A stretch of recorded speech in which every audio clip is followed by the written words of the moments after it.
like that in itself, like you haven't really heard him do that. Like I haven't, you know, and I don't think you have either. I guarantee no one has ever heard this. No one who is watching this video has ever heard this. Yo, if you're watching this and your name is Ren Gill, I have a question for you. Or if you know, if you can ask Ren Gill a question for me, if you're watching this. Have you ever heard Sting's album, Songs from the Labyrinth? I think that's what it's called. It's an album of all Sting lute pieces from like the 16th and 17th century. Curious to know, would love to hear. Anyway, enjoy the video. Hello guys and welcome back to the channel. My name is Charlie Calotta and I am an opera singer. And I'm joined with Nicole. Just Nicole. Hi, everybody. My name is Nicole Maria, and I'm also an opera singer. Sorry, I just needed to steal your intro for a second. I've never done that before, so that was fun. I'm glad you enjoyed it. I have a blast every time I do it. So we've done this a few times where Nicole is a little further down the Ren rabbit hole than I am. And so I decided to keep the training wheels on and have her as my spiritual guide in this repertoire. And also because our conversations are incredibly fun. So Nicole, what are you showing me this week? This week, I'm showing you the lighter side of Ren. And essentially what I've decided to do with Charlie up until I make another decision is he's going in the same order I kind of gone in. So now we're doing Ren's back on 74 Message in a Bottle. So I'm excited for him to see this. I really enjoyed this one. Cool. I'm pumped too. Let's just jump right into it. This is the right video, right? I think so. Cool. Let's see. Back on, yeah. I'll tell you otherwise, but I think you're good. All right, let's do it. All right.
Keep it rocking, doing the same thing. We get high on the breakdown. We were watching from the same time, but that don't change what I think now. And we were talking about the same ground, but we don't hop when it rains down. I learned my lesson at the same time. Ooh, where did it go?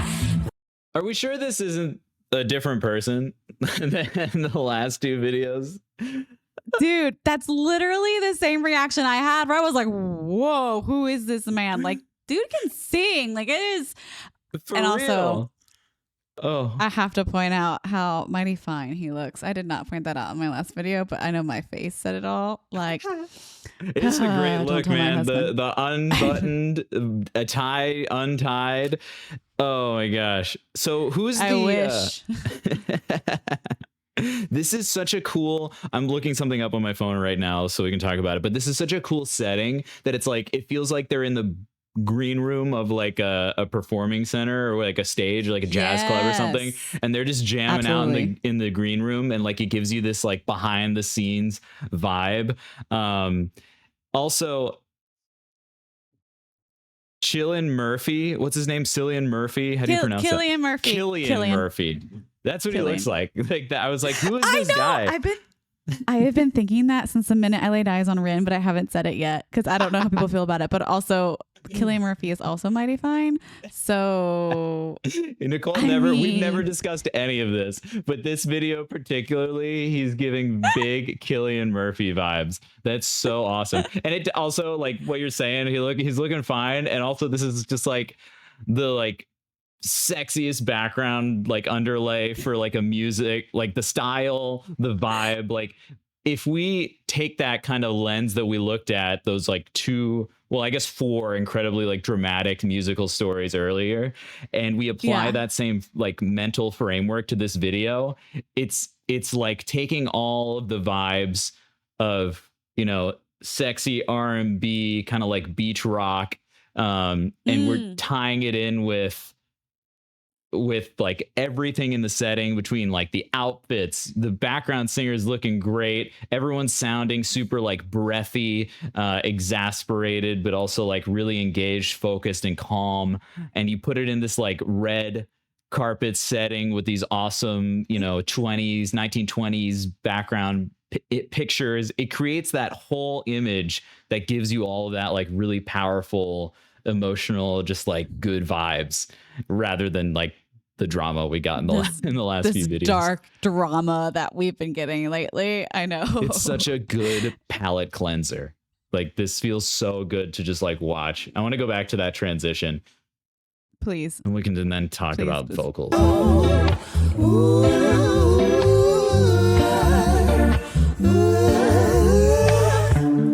Keep it rocking, doing the same thing. We get high on the breakdown. We were watching from the same time, but that don't change what I think now. We were talking about the same ground, but we don't hop when it rains down. I learned my lesson at the same time. Ooh, where did it go? Back on Saturday. Call this place my home. Never gonna cry anymore. Where did it let it go? Let it go. Let it go. Let it go. Let it go. Let it go. Let it go.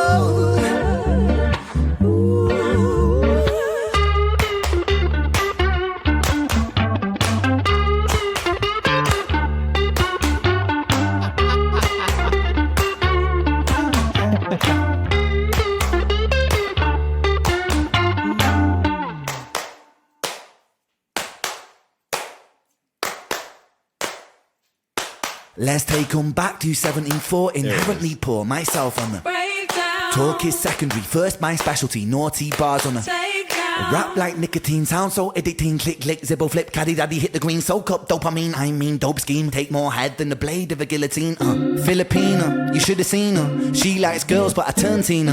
Angelina, wanna raid her tomb. Ocarina, with the Zelda moves. Sound so smooth, wax strip groove. Don't stay still, wanna make that move. Thought for food, colour scheme nude. Massive like jungle, shy but rude. And the world is yours, that's a Nas shout out with an awkward pause. Cause the world is flawed when the power makes money and the money makes wars. And the world is more than a place in space on a spinning ball. And for now that's all, back to 1974. Back on 74. Call this place my home. Never gonna cry anymore. Where did it all go?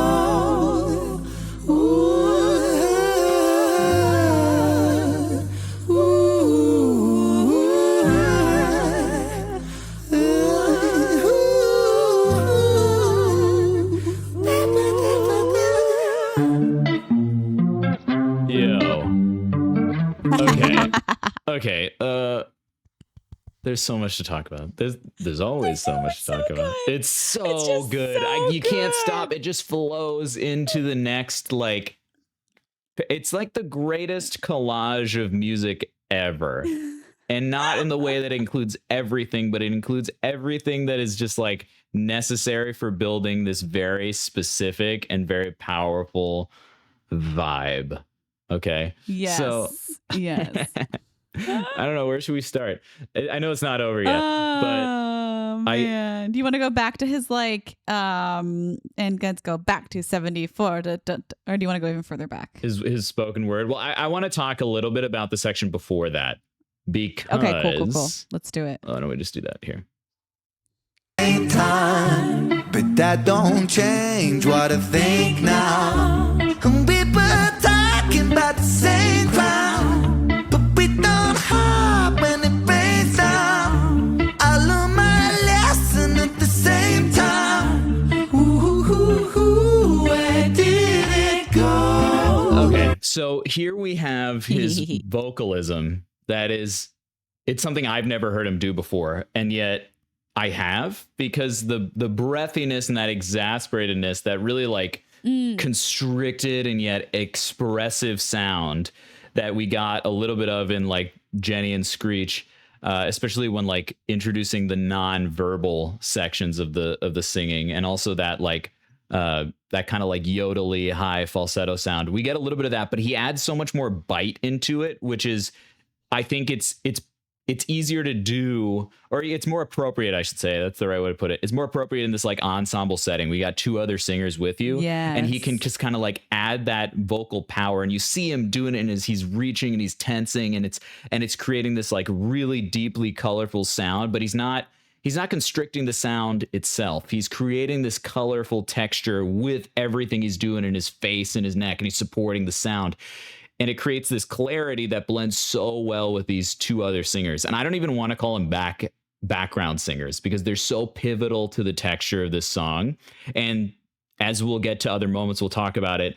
They take the melody, like they take center stage. And I think it talks a lot about his like humbleness as an artist and his commitment to like the entirety of the piece by he himself taking the backseat in some of these sections and letting us have that really natural ebb and flow, and letting each element of the ensemble, each person who's a part of it, take center stage in one way or another. And that's that jazz component that you can hear a little bit of influence here, but contributes to, you know, like any jazz ensemble, you switch, everyone takes a solo, right? And that's kind of what we get in this, which makes it so cool.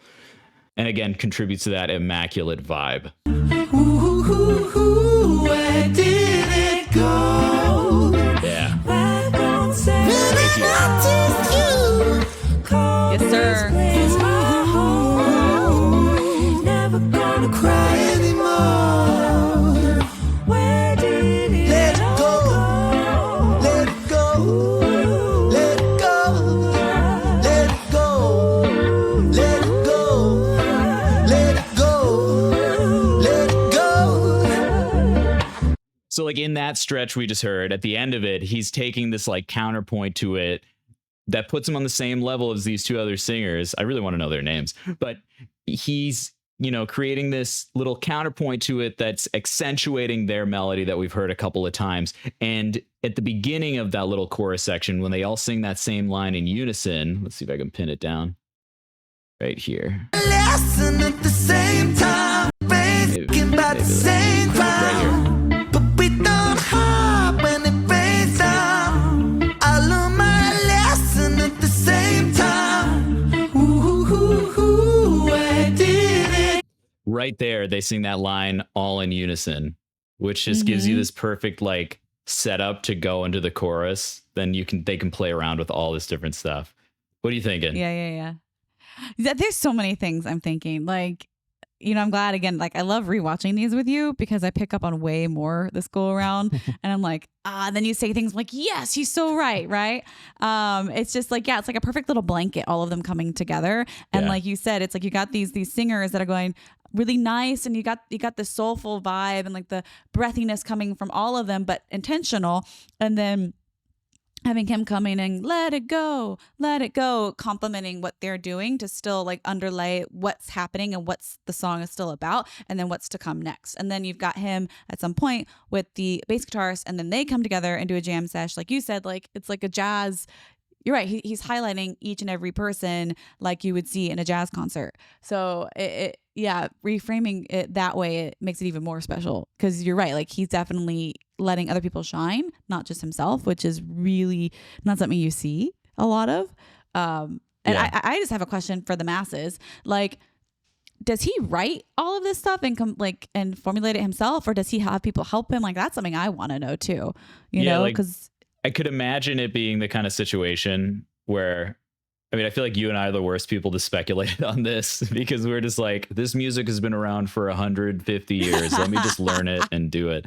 But I imagine this is a situation similar to like I was in an a cappella group when I was in school, and the way we wrote music was we stood in a circle, we listened to the pieces that we're going to cover or whatever, and then we all come up with different harmonies and sing it together. And it's like, oh no, that sounded bad. Don't do that. How about you try this? It's like, oh, I didn't like the way that feels. I'm going to change this. And then we kind of get to a place where it feels good. And I can imagine, with jazz, that's kind of how you come up with arrangements as a group. I mean, someone can like write the parts, obviously, but there's also that organic element where like sometimes things only happen in the moment. And maybe this is one of those situations where it's like they're jamming when he goes into we'll go into the rap part later because I had something to say in that vein about it. But yeah, that's a really good question. I don't know.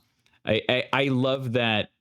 Like we're feeling all this like spontaneous music creation is kind of like screaming out at us, but it also makes it that jazz influence, that like team effort kind of feeling you get from it really separates this song from like Back on 74 and Message in a Bottle are kind of like standard song structures. You got like verse, chorus, bridge, chorus kind of thing.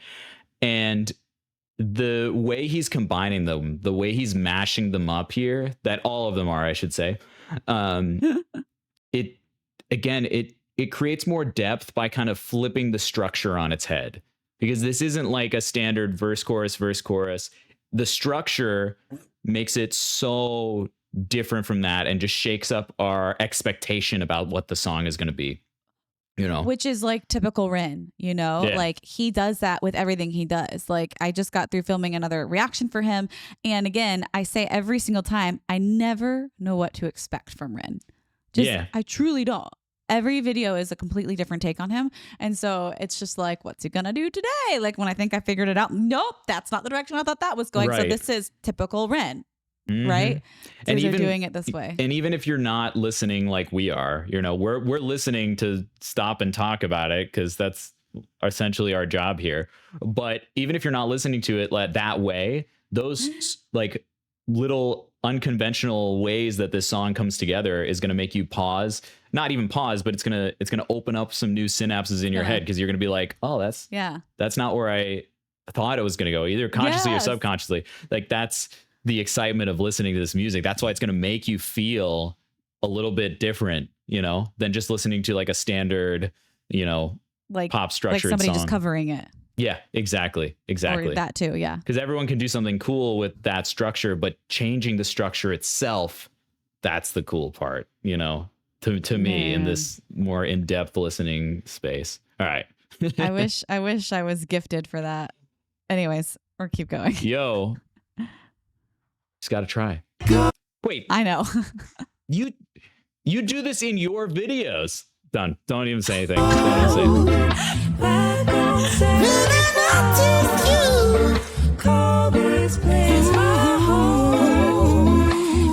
There's that counterpoint.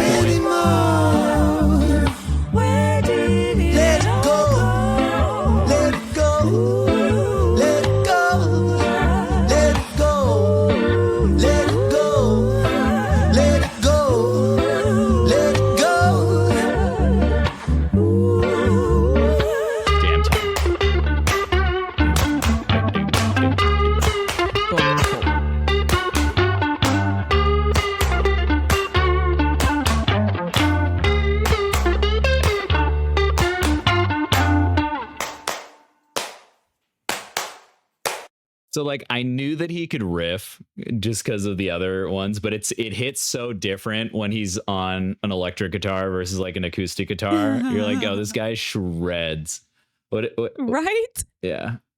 Is this I also love this guy's vibe with the bass player? glasses and the beanie. The bass player, yeah. And the but I know you're talking about Ren, but just Yeah. in general, like as this guy was turning away, I was like, man, I love his vibe. Like his leather jacket, his glasses, his beanie. Like they really did just put everybody in this like time period of just like soulful, good vibes, like just really sexy music, and everyone like has a role to play in that. You know, if we're gonna go to the let's talk about bardcore for a second. It's like, what does that mean? It's like we're telling a very authentic story with the music, and that's like what this video is. Every component of this video, the music, the outfits, I mean, I already talked about it. Everything is part of that telling that authentic story, and nothing contextualizes Ren as like the genre of his art in total. It's just like this one instance right here is so freaking cool, and I had no idea what to expect, and this is not what I expected at all. You know, there You're you welcome. go. You told me so. Jam time. Let's go.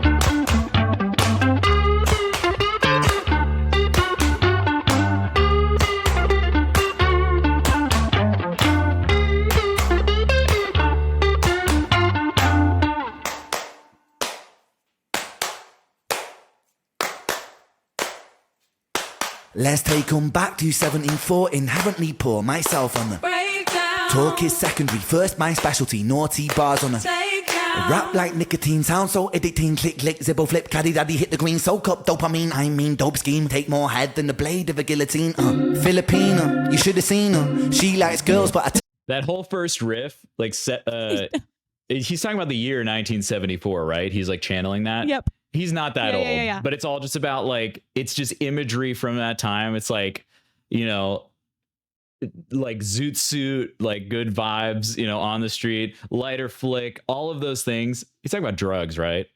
It's drugs. Yes. Yeah, drugs. Yeah. Drugs, okay. yeah. But just like All the the imagery things. from it, you know, the razor blade and everything. But the vibe is so like, it's benign, but it's kind of sacrilegious in a way. I mean, it sounds kind of schemy, and his whole vibe is a little like greasy, like kind of like schemy, and everything he's talking about is that way. But the cheeriness of like the claps as the only beat under it, and it's just like so natural, and you're like, you know, no matter how pristinely well you live your life, you know, you feel like you can identify with this scene and the way he's presenting it with just like charming smile, like good vibes and everything. There's no harshness to it. It's like this was an era in the 70s when that's just what was happening, and that is the vibe we're in right now. That's the feeling of this whole song right now. So real quick, so like two things just came to mind as you were speaking. Like first on the claps, right? Like I've said it in the past, but like he's really capable, and it's really amazing how he uses everything as an instrument. So like even just people clapping is the instrument in this case, right? And then in other videos, he uses things like the stairway or a bat for stuff and other things like that. And like he's capable of taking the world around him or the people around him and using that as the instrument. And I love that he's able to incorporate that. Sorry, go ahead. No. And like, guess what that means is like, it doesn't take away, like if they just like inserted some like 808 beat or something like here, it wouldn't really make a difference. In fact, it makes you think and feel a little more knowing that there's some sort of like corporeal sound being made, some sort of natural sound. Like we talked about in Jenny and Screech, like the subtle harshness, the rough edges of the video is what makes it feel authentic and pulls you in. You know, adding additional editing and additional stuff would not really add anything. Correct. Right? The stuff, it's the stuff that happens in real time in the video that makes you be like, wow, this is so cool. And it makes it immersive versus just like adding some kind of cool beat and doing it over it, right? You hit the nail on the head, right? Like it makes it immersive in the way like we're watching a show, like not a one-man show, but more or less, right? And so it's a live show, and just like when we do our operas or when we do musicals or whatever it may be, there's so much beauty in watching somebody do something live and using all the things around them, and it's more engaging, and it pulls you in even further than like if he had added all those other things in there that maybe easily add in there. Okay, tangent. We're going on a tangent now. Sorry, guys. Deal. In opera, the way when you said that, it made me think of like everything in opera is all like analog. The instruments are all acoustic. The voices are not amplified. Everything is happening analog, and that's part of the appeal of it. Is like you show up and you can experience this purely like natural phenomenon, like raw, that is highly curated and highly like grandiose, like total opposite of the spectrum of what Ren does. But that's the power of it. Is it's like this huge, amazing, all-encompassing thing that's just being thrust at you, and when it's done well, you feel it in your body while it's happening. Nothing is through headphones, nothing is through a screen. And in a way, you know, talking about how adding like a digital beat to this, or like some kind of in post to this, would kind of like take away from its value. In opera right now, like the big trend is to add all this technology and stuff to this grandiose spectacle that is supposed to be this all-encompassing artwork. If you do that, like it does feel to me a little bit, as someone who's on stage doing the thing, that it almost takes away from the value of that like purely analog experience. And we're watching Ren through a screen, but knowing that everything there is being done in front of the camera. If you were this point of view camera, because that's the cinematography being employed here. If you were this POV, if this was just you in that room looking around, which is what it feels like, you could feel everything that's happening in there and experience all of it, and nothing is taking you out of it. That's the same with all the other videos of his that we've watched. There's something so powerful, especially now that we're all screens, social media, attention deficit, everything. There's something so powerful of just like being made aware and absorbing something that doesn't use any of those dynamics to create some kind of big impact, you know? Yeah, no, and I think you tied it all really well together. Like, yes, this isn't an opera per se, but it's still like it's giving us that rawness that the opera world should normally does give. But yeah, I don't know. Well, it's really cool. Yeah. You know what's funny is I did an interview, and you've done an interview with her, right? Joanne. Yes, I can't wait to see that. I think it's going to be published this week, probably before this video is published. But I did an interview with her, and she said to me, I'll probably link it down below. She said to me, you know, it's kind of a no-brainer in my mind that like two opera singers would see Ren and be like, oh, this is it, you know, because it is such his production and his music and everything he puts into these videos is so tightly tied to that overall work, which I don't know, we've talked about that at length. But it is that overall picture that's being developed here that makes you really feel something. Yes, and I think you and I, because we're in that world and because we sing and because we present ourselves vulnerably on stage like that, we are creatures of this dramatization that we bring, like feel on stage, and like that feeling of being live. Like there's nothing, you can't beat that. And I think we can relate with him because of the concepts and the storytelling that he provides, but also the fact that everything is done in one take, and you can see where everything is raw, right? And so like we love that as opera singers in general as well, because there's something thrilling about that too. So I think we can sense that, like maybe on a subconscious level, like the thrill of it. There's also some like meta trickery in this, and I want to talk about that when we get to it, but there's some kind of meta satire on the audience trickery that I think will be really interesting to talk about. You can keep going. On head than the blade of a guillotine. Filipina, you should have seen her. She likes girls, but I turn Tina. Angelina, wanna raid her tomb. Ocarina with the Zelda moves. Sound so smooth. Ocarina with the Zelda moves. Yes, dude, deep cut. I love that. As my like inner video game nerd is crying out with absolute love for that line. Oh my gosh. So I finally got the Tina Turner line. I finally heard it. I didn't hear it the first time, and I turned Tina. Like, how did I miss? Somebody pointed it's it out just to me. like I was Tina like, Turner. Yeah, I was like, how did I miss that the first time? But that's so clever. Okay. Well, it's like when you listen, I'm so bad with like hip hop and rap because I like to latch on to individual things, and And when I can just like let Me my brain too. go and let all the words come in and create the full image, it's like a really fast slideshow. And I'm like, okay, what's going on here? What's going on? It's so like overstimulating when I'm used to That's singing. how I am with Harry Mack. Yeah, right. And it's like we're used to dealing with like one sentence that's strung out in like 1 minute repeated on a single vowel, you know. And it's like the complete opposite of our brain process. Here, let's just wait. Explain I get the Tina Turner line. I kind of hear it, but I want to hear you explain it a little better. Of a guillotine, Filipina, you should have seen her. She likes girls, but I turn Tina. Angelina, wanna raid her tomb. Ocarina with the Zelda moves. Sounds. Okay, You get it? You I get get it. Yeah. Okay, you get it now. She likes girls, but I turned Tina in the sense of, but also like the double entendre of Tina Turner. Yeah. And then you turn Tina and then Tina Turner. Yeah. Okay. It's sexy. It's good. And then it's kind of playful and nerdy. And it's Zelda, you know, he's like, I'm gonna deal these drugs, get these girls, and also go play Nintendo. So smooth, wax So strip now- groove. Oh, go ahead. No. Because like as I'm watching all this, I'm so happy you mentioned Cillian Murphy because now like this is what I'm imagining is like Cillian Murphy and Peaky Blinders a little bit. If Peaky and, like, Ren Blinders is was the giving me- 1970s. That's exactly right. Peaky Blinders. Yeah. Anyways, okay. Roasted. Don't stay still, wanna make that move. Thoughtful food, colour scheme nude. Massive like jungle, shy but rude. And the world is yours, that's a Nas shout out with an awkward pause. Cause the world is flawed when the power makes money and the money makes wars. And the world is more than a place in space on a spinning ball. And for now that's all, back to 1974. Back on 74. Call this place my home.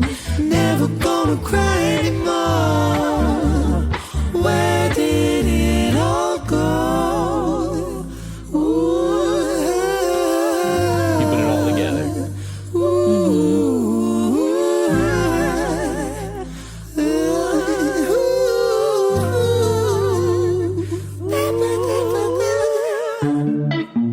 Yes. His little like scat line at the end here. Yes. Yeah.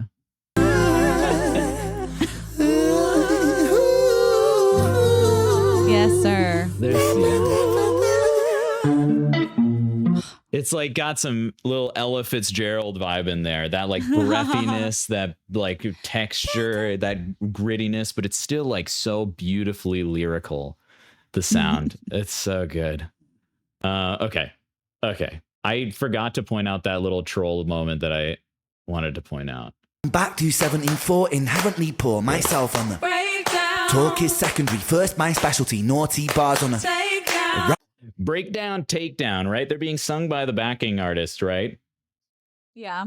But look, after making over 700 reaction videos on YouTube, there is a group of people. I shouldn't say group. It's not a denomination. It's not an identification. But people on the internet in general will love just like tearing down something that doesn't have absolute proof, right? And we're talking about how amazing this is as a one take. What if I propose the idea that the backing artists didn't actually sing those two lines there, and instead they just put it in post? Like, okay, so you guys watching are going to hear me say that and be like, you're such an idiot. Like everything Ren does is in a one take. And then there's going to be that group of people who's like, oh, dude, he's just faking it. He put in edits at the end and there's no proof.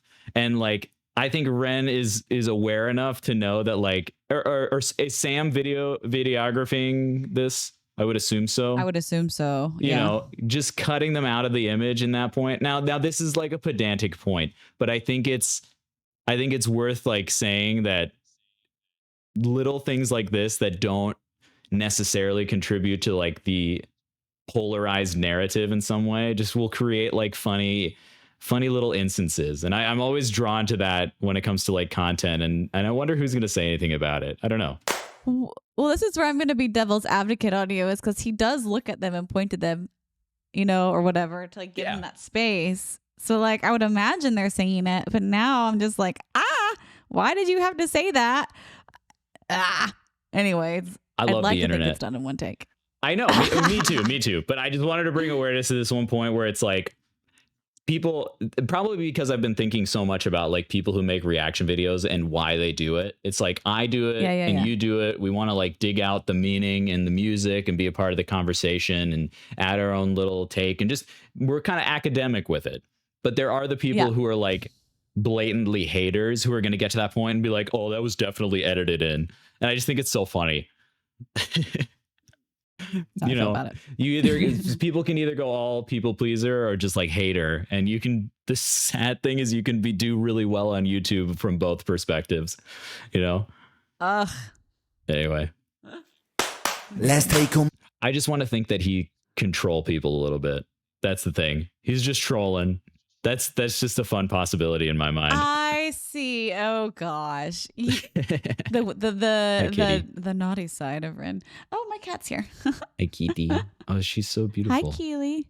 Keely's awesome. She likes to pop in and out of my videos from time to time, especially when I do my little surprise at the end of my videos. If I'm really feeling it, all of a sudden, like I'll have my eyes closed and open my eyes, and she's like either here or here looking at me, like, "Mom, are you okay?" Keely content, Patreon only. Back to 74, inherently poor, myself on the breakdown. Talk is secondary, first my specialty, naughty bars on the rap like nicotine, sound so addicting, click, click, zibble, flip, caddy, daddy, hit the green, soak up dopamine, I mean dope scheme, take more head than the blade of a guillotine, Filipina, you should have seen her, she likes girls but I turn Tina, Angelina, wanna raid her tomb, Ocarina, with the Zelda moves, sound so smooth, wax strip groove, don't stay still, wanna make that move, thought for food, colour scheme nude, massive like jungle, shy but rude, and the world is yours, that's a Nas shout out with an awkward pause. Because the world is flawed when the power makes money and the money makes war. Too. What? Awkward pause. I did not. How many That's such a times have I clever listened to little this? lick. Oh my gosh. I love that. Literally one more time. Awkward pause. Yeah, it's just using a little bit of dotting it a little bit, right? If we're talking about rhythm, he's dotting the rhythm. You know, because in sheet music, when you want to do that, when you want to extend the next beat, when it's straight, you put a dot there and it makes that one longer and the next one shorter. He's just dotting it. Awkward pause, you know. Pause. I know. I just didn't catch that. That's so fun. Okay. It's so fun. Like you know way more about hip hop, like rap, spoken word stuff than I do at this point. I'm so just like, this is fun. Because the world is flawed when the power makes. Go. No. You just have to like dive into the world and like really understand like why it is they're doing what they're doing and how they do it. And then the fact, like, so I do a lot of like, Harry Mack reactions and he's all freestyle. And so like, I really like listening to his stuff because it is coming off the top of his head. But then there's times where he will just double time, triple time the beat. And then, or he'll write a hook right then and there on the spot. And I'm just like, dude, like, and then he'll bring it back right later. And so same thing with Ren when he does stuff like this. Like, I don't know how much of it's improvised versus written, right? Yeah. For him.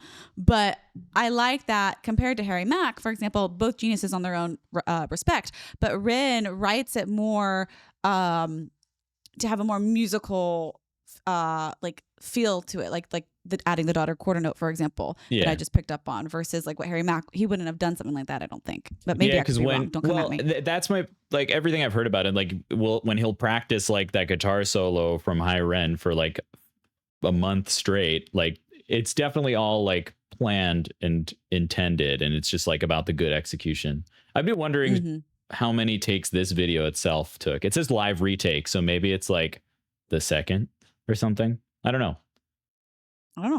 Or maybe it got... They'll tell us. Yeah, they'll tell us. Thanks, guys. Money and the money makes wars. And the world is more than a place in space on a spinning ball. And for now that's all. Back to 1974. Back on 74. Call this place my home. Never gonna cry anymore. Where did it all go? Acapella.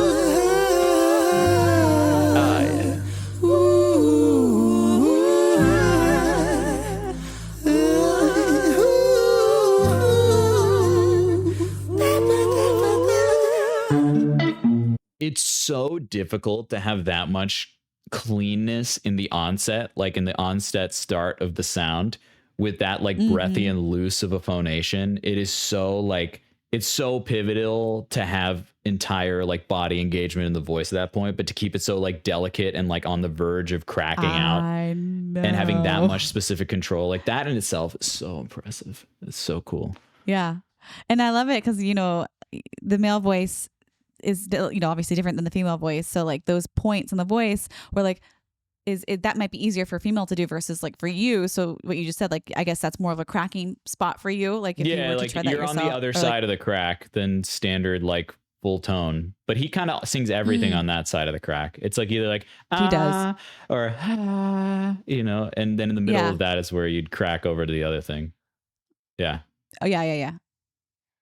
I guess male and female voices are very different. They're different and then they're not. Like I'm getting more and more male students lately, and I'm noticing we all have very similar breaking points. Yeah. I guess it depends if you're a tenor compared to within a soprano. the range of like four notes. Mm-hmm. Yeah. Right, exactly. And so, and then like I've been, you know, figuring it out like, oh, okay, like this person could probably mix a little bit more here. So that way he doesn't, you know, become this breathier when he flips a little bit. And then we can access the falsetto if we want to. But, you know, we're different. And then at the same time, there's a lot of similarities. But it is, I think, more intimidating as a female singer to teach men in the beginning. And then vice versa. Yeah, I don't know what I would do with the female students. Complete Ren voice registration breakdown analysis video coming soon. Do it.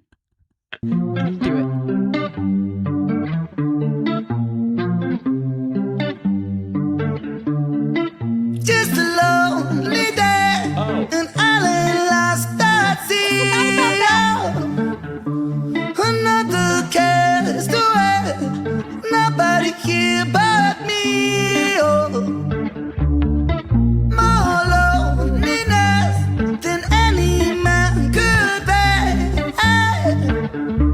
Rescue me before I fall into despair. Oh, sending out an SOS. Sending out an SOS. Sending out an SOS. Sending out an SOS. Message in the bottle, yeah. Message in the bottle, yeah. Yeah. Oh, That's so raw. it's just Who's the lead singer? Who's the lead singer of the Police? Research. this is the one thing. I'm so bad, dude. I can remember the birth and death dates of composers from the 1700s, but I can't remember any musician who was born after the year 1900. I can't remember names of bands, who sings in them. Dude, what it's fucking songs they do. Sting. It's fucking Sting. How did I not know that Sting was the lead singer of the Police? You know what's funny? You're not alone.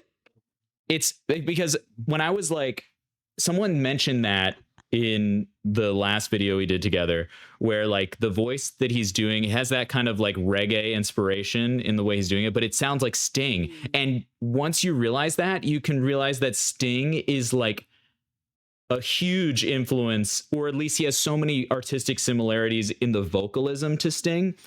Let's talk. Well, actually, let's do a segue. This is big segue. I'm breaking the whole immersion in Ren right now. Let's do this. Lute album. Are we about to pull up a Sting video? Yeah, but I guarantee no one has ever heard this. No one who is watching this video has ever heard this. Ever. I promise you. And if I'm wrong, then I'm wrong. But no one has ever heard this who's watching this video right now.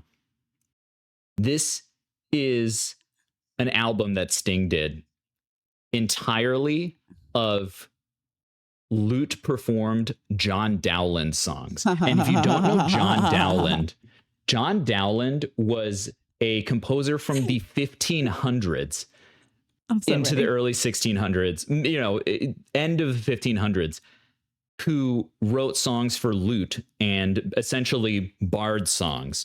So if hear me out, this is a very necessary tangent right now, because if we're going to talk about Ren using his medieval influence, I'd be willing to bet, or being influenced, his father was an early music specialist of some kind, is my understanding. And so that got him into like medieval style playing, which you can hear in all of the Tales trilogy. I want to say that like this album, which is such a strange, it's such a strange artifact of music, where Sting, the lead singer of the Police, came in and did this whole album of medieval Renaissance music with lute. And then you have Ren, who uses that medieval influence in his music. I have no doubt he was inspired by this album, which is wild to think about. So this is a song called Flow My Tears, which I had to sing. It was probably the first song I ever sang in undergraduate as a voice performance major. And Make sure you reshare it with me so I can hear it. oh yeah. I gotta reshare. Okay. Here, actually, this should work. So this is Sting, Flow My Tears. And just think about Ren when you listen to this.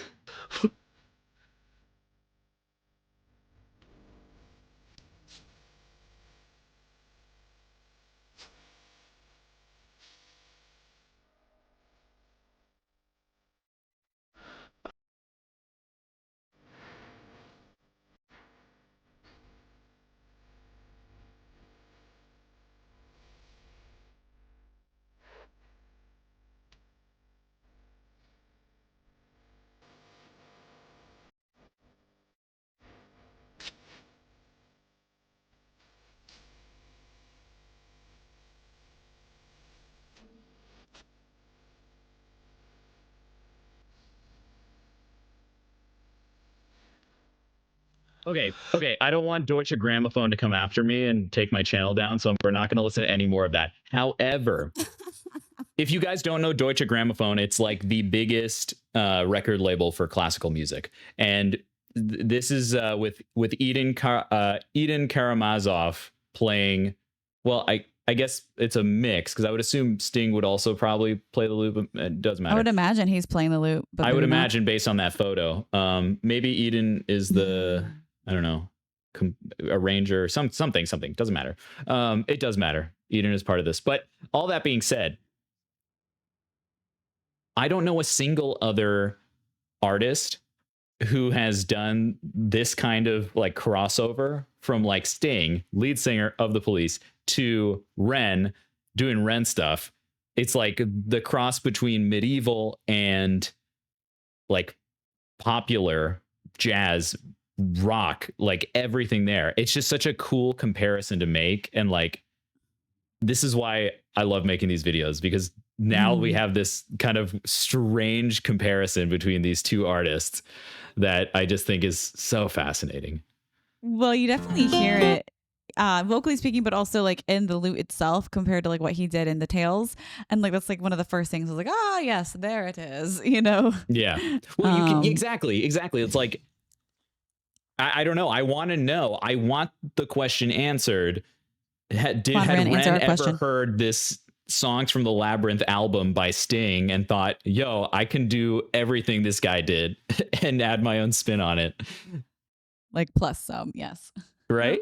Yeah, but right. I love Sting. Okay, let's talk about this last part of the song. Oh my god, that's crazy. What do you got? I'm just observing us right now. I love us geeking out over this stuff. and it just brings me so much joy. Have you ever sung John Dowland? I don't think I've ever sung John Dowland, but I have heard it sung many a time. Yeah. It's such a like young boy learning how to sing music. Yeah. When we did my vocal lit class, we started from the beginning, but she had me do contemporary stuff. Anyways, but I I'm watching us and it's like compared to all the other stuff we've done, which I've really enjoyed, but like this, we're just like having fun because we aren't doing this dark version of Ren where we finally get to do the lighter side of Ren and like geek out and have fun and laugh. And it's just, I'm having a blast. And when it's fun, then like the neurons start firing and we can like get sent off to like crazy tangents like that. I love it. I'm having so much fun too. This is great. Oh my God. All right. Well, you got to say some stuff about this last riff.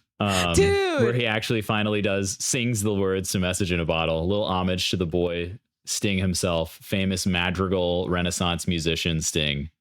Only there, an island lost at sea. Another cast away, nobody here but me.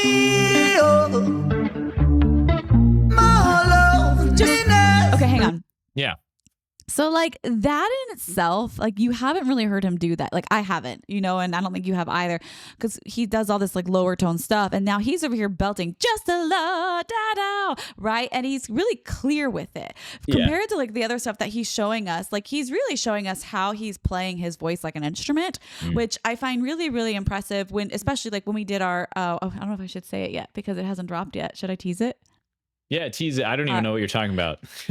Our other reaction that we filmed for my channel coming up. Oh, no. Surprise. Don't say it's going to be okay, a totally different audience. Yeah, but they're going to love it. Yeah. Okay. Anyways.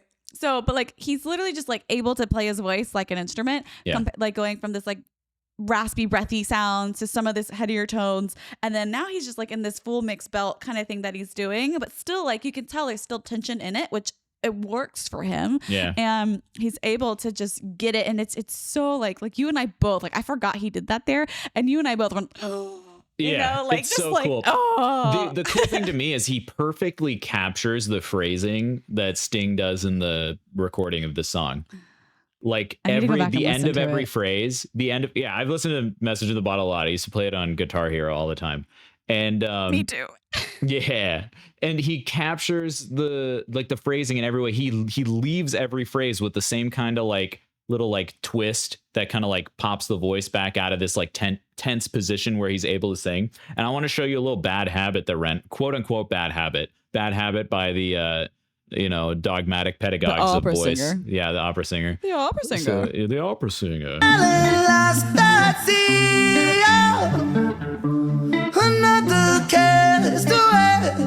You can see, based on where his eyes are pointing, the different color of the voice happens. So, like, listen to this section where he's looking down. Just a lonely day, an island lost at sea. It's a little more free of a sound than this next one where he flicks his eyes up. Another cast away, nobody here but me. It's a little more fragile of a sound that like vibes out closer to the end. It's like a little harder to sustain. Well, and like the way I view that is, like the eyes pointing up. It's like, okay, for example, when I'm teaching and I tell my students, like they sometimes when they go high, they like to do that. I'm like, no, don't do that. You have to stay relaxed. You like perfect, like how he did it in the first part, right?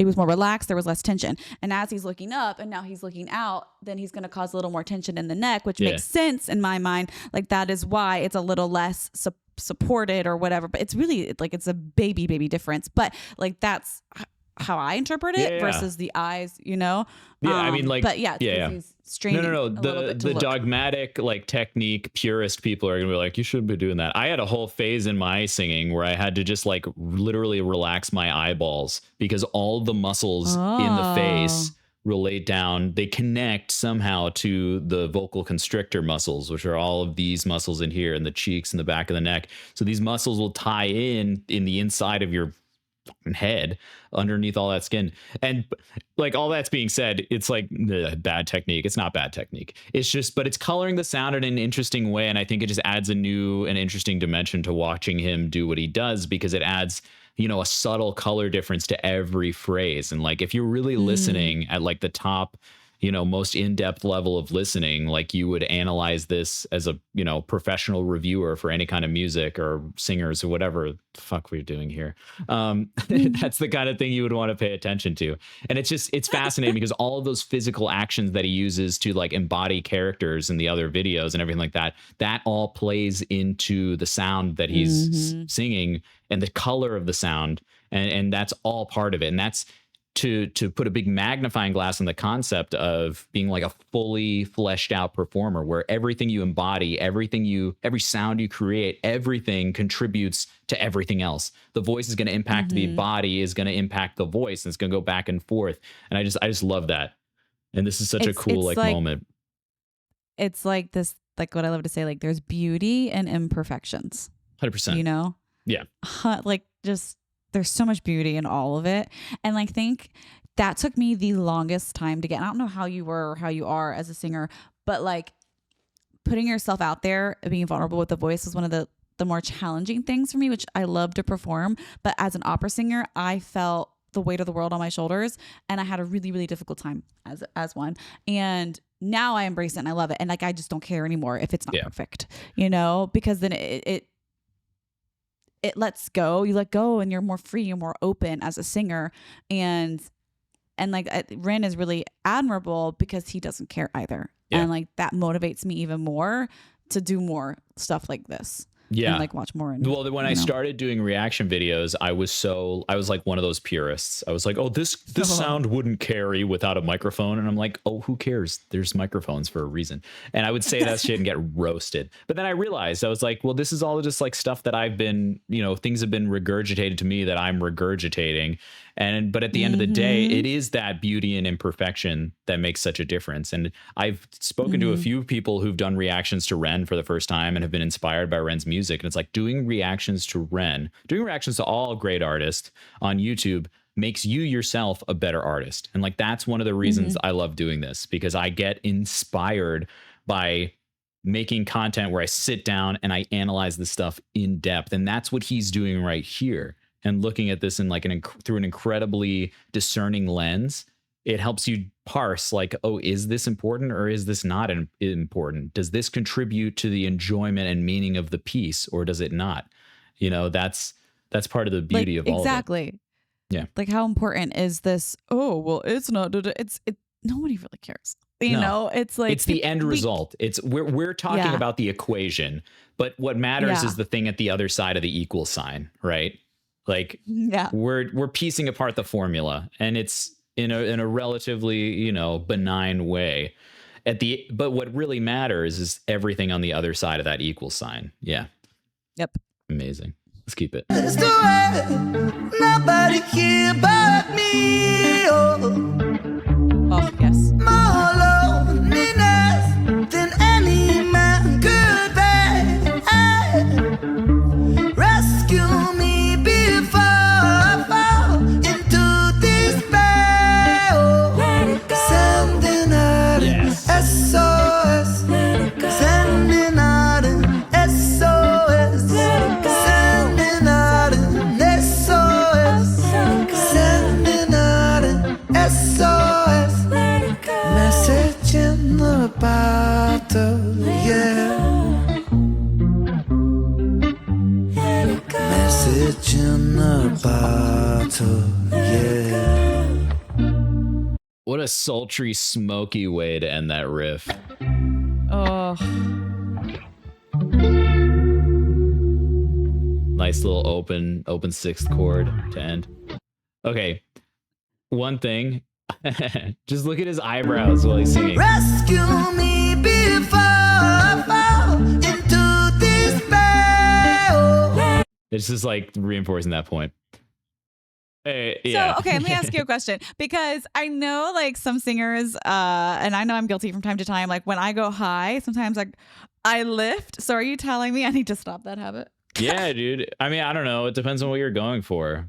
If you want to be, I always go like dead face when I sing, but then, well, like, and then like I can emote. Like that's like the mind muscle connection for performing, is like relaxing the face muscle and then doing what you need to express emotionally with the face while still making the same sound. But like, I think it doesn't matter when it's all encompassing. Like you see performers up, like the biggest opera singers in the world are just singing like, and like their face is a That's mess. So true. it's like, because in that equation, right? If we're going to use this analogy again, in that equation, the end result is like the voice and the passion and character in the voice. Like the voice is Yep. the thing that gives everything. In the equation we're watching here, in the Ren equation, it's like everything. Like the voice and the embodiment and the appearance and all the art and the cinematography and the entire musical structure. That's everything. When we're talking about just like opera singers, like all of that comes through in some way, but the voice is a bigger vehicle for that. Like the voice can give the character that you could also give through acting and the body and everything, but it's just a different equation. But the thing on the equal sign is like, what do you get out of it? You might not appreciate that. You might appreciate this way more, and it's just up to you. You have some people. I remember sitting at an opera, and I thought this girl. I was at a dress rehearsal at the Atlanta Opera, and I thought this girl, her stuff was so beautiful, and like she went to this beautiful high pianissimo. I don't know what note it was, but I thought it was so beautiful. And I remember this voice teacher was sitting next to me, and he was like, "Oh, she's got a little a little strain, or not. How did he say it? He's like, oh, her tongue's a little back or something." And I was like, for me, I think she sounds gorgeous. Yeah, he's just playing math. He's just doing math at a music show, Essentially, yeah. Wrong. He's looking at the equation. He's not looking at the equal sign, You're exactly right. Because I was like, wow, that was such a beautiful note. I didn't even realize that her tongue might have been a little back. Like she got the note. That's not easy, especially in a pianissimo. Yeah. It's not easy. It's an amazing inhuman feat, like what we're watching right here. And like the commentary can either supplement your experience or it can be like reductive. And in either way, like some people just like to analyze the equation, and you let them be wherever they're going to be, because you can't really control what anyone else thinks. I love that a 5-minute long music video can really just make me a better musician and person overall, 110%. Oh my goodness. Yeah, no, this is great. Let's play it out with this little baritone ending here.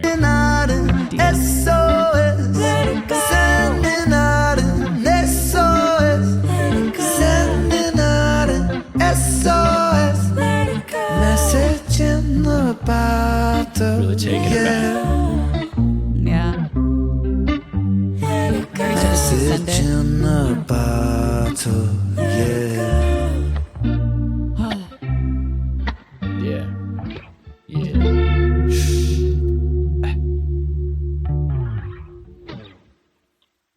Sick.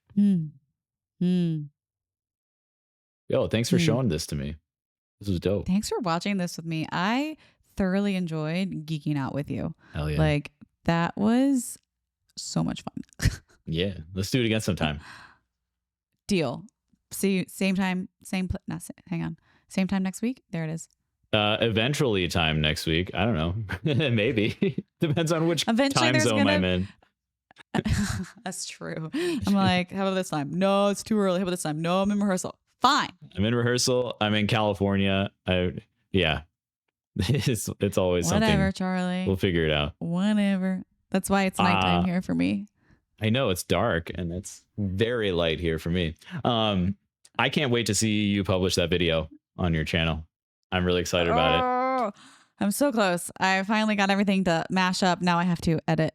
So we're getting there. Baby steps. It's funny. The first time you've ever posted anything that's not about rap in some way or another. Oh yes, hint, hint, nudge, nudge. It's not about rap, people. It's not about rap. Hip-hop or it's something you can else. nudge, nudge, hint. It's one of my favorite songs. All right. All right. It's been over an hour. We did our job. We did do our job. Awesome. Well, thank you so much for this. As always, Charlie. I appreciate it. It's so Follow much fun. Nicole down below. You also, if you're here, you probably know where to find her. All right. Bye. Bye.